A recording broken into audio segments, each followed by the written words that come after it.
Hello hello സ്വന്തം sound ആ ജീപ്പിൽ പോണ സാധനത്തിന് ശരിക്കുള്ള ശബ്ദം കൂടി കൊടുത്ത് വെച്ചിട്ടുണ്ടല്ല ഈ ഭൂഗോളോട് ഫുട്ബോൾ കെട്ടി കളിച്ചേനെ.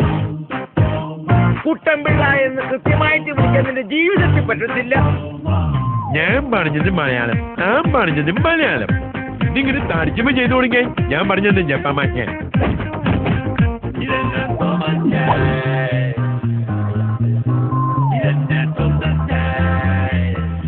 ശത്രു ആരാന്നല്ലേ താൻ ചോദിച്ചേ? എന്നാ കേട്ടോ, ഞാൻ തന്നെയാ തന്റെ ശത്രു.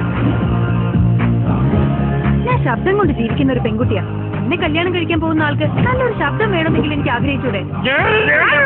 നീ ഇങ്ങനെ ഒരു ശബ്ദം കൊണ്ട് അവിടെ പുറകിറന്ന എങ്ങനെ ശരിയാവാൻ? കന്നിപ്പെണ്ണെ കൺകതളിത്തേനെ കണ്ടപാടെ കട്ടെടുത്ത പട്ടുനിലാവേ.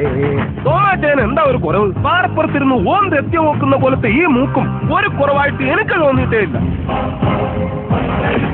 എന്റെ എല്ലാ പ്രതീക്ഷകളും തകർത്തിട്ട് ക്ഷമ ചോദിക്കാൻ വന്നിരിക്കുന്നതാ നായ. എന്റെ പൊന്നോ, ഞാൻ കലക്കി.